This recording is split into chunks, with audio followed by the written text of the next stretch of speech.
explain that most monsters aren't born, they are created.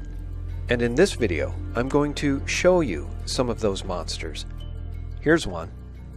And the corrupt apparatus for whom she works has just given her the Democratic Woman of the Year award. Now, if that doesn't speak to the absolute moral bankruptcy of the liberal left, nothing does.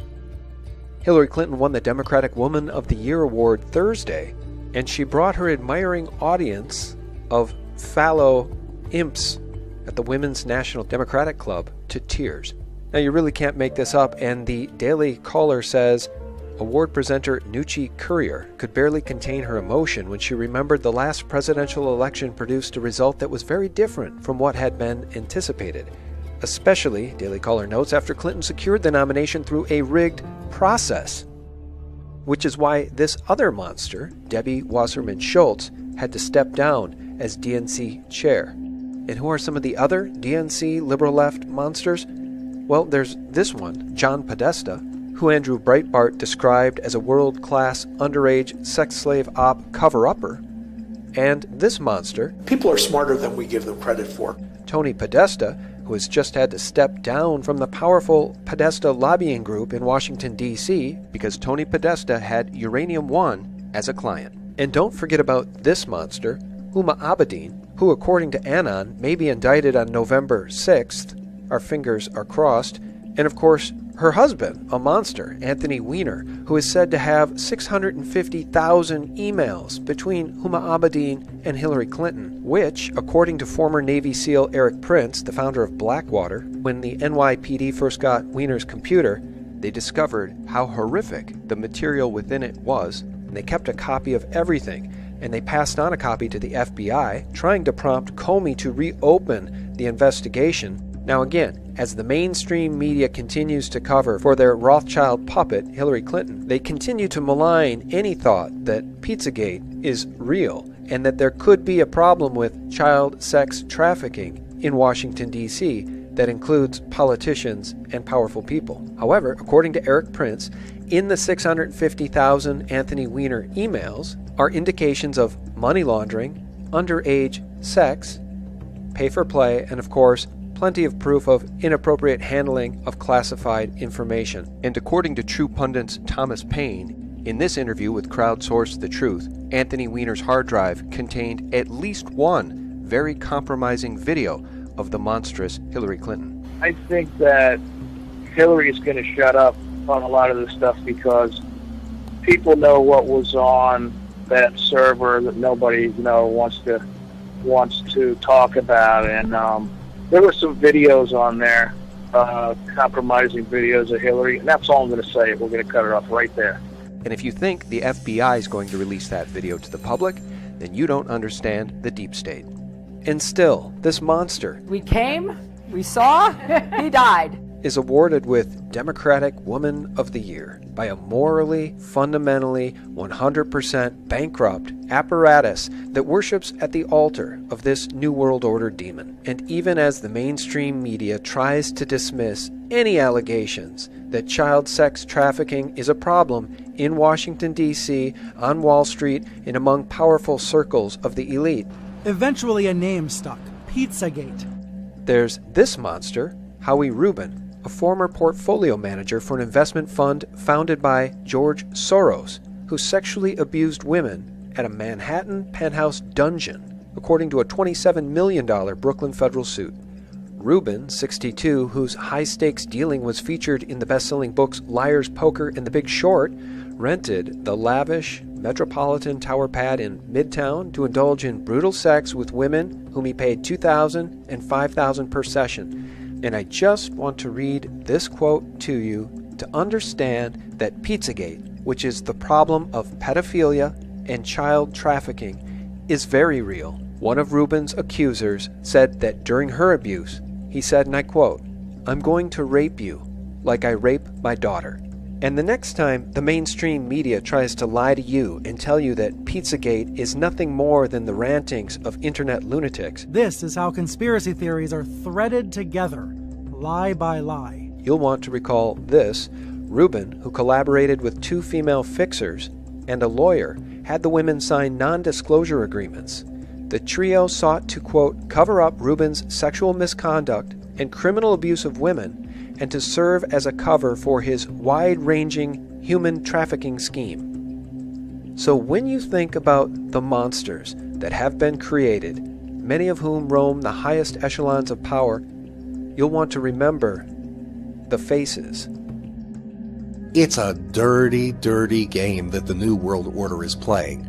These are greedy, bloodthirsty demons, men who will stop at nothing to get what they want. And considering that their ultimate goal is control of the entire world, this is a battle worth fighting.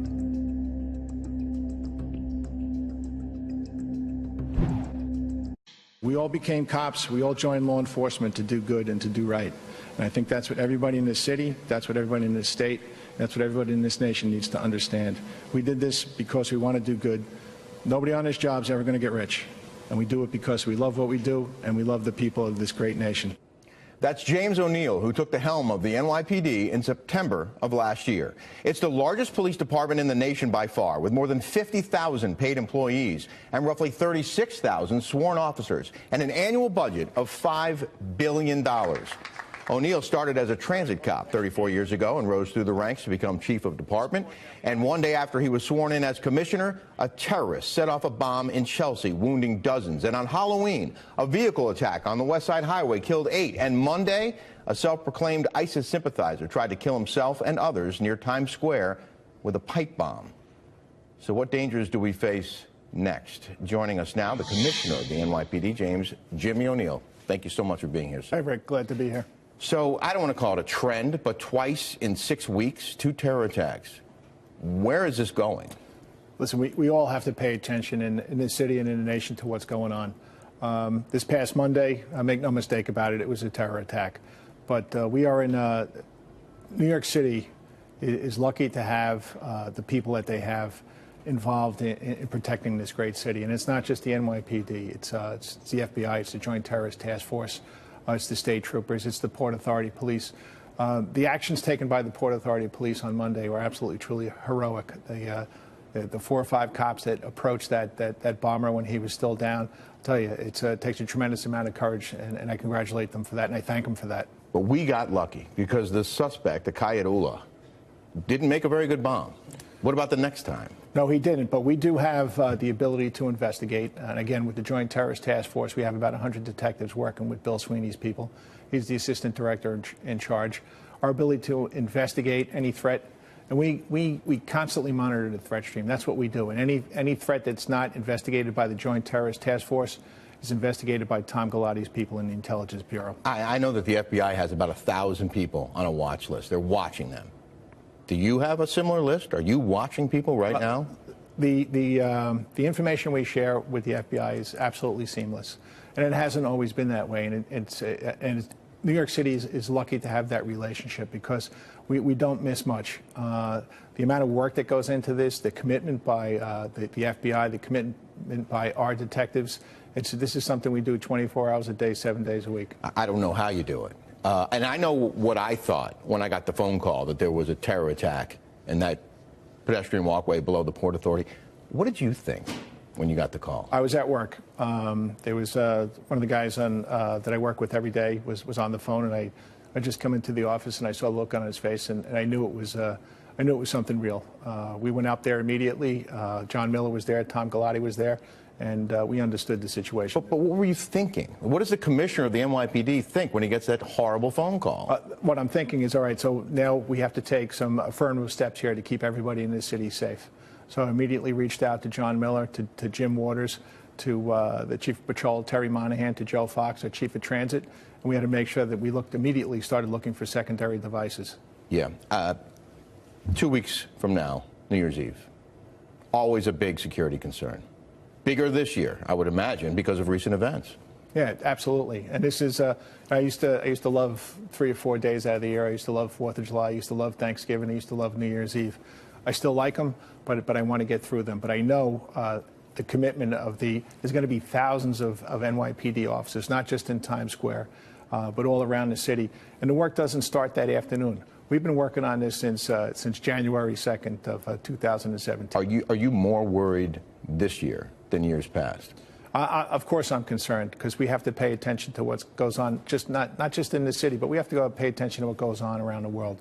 So I am concerned, but we do have the plan. We have the counterterrorism overlay. We have the people from Manhattan South. We have people from the Critical Response Command, Strategic Response Group, ESU. So we'll be ready. I just want to play this soundbite from when I interviewed you right before you took the helm a year ago, September. Let's listen real quick and then get your reaction. Sure. This is one of the big differences between the Commissioner Bratton and myself. He said when he came on that he knew one day he would be the commissioner.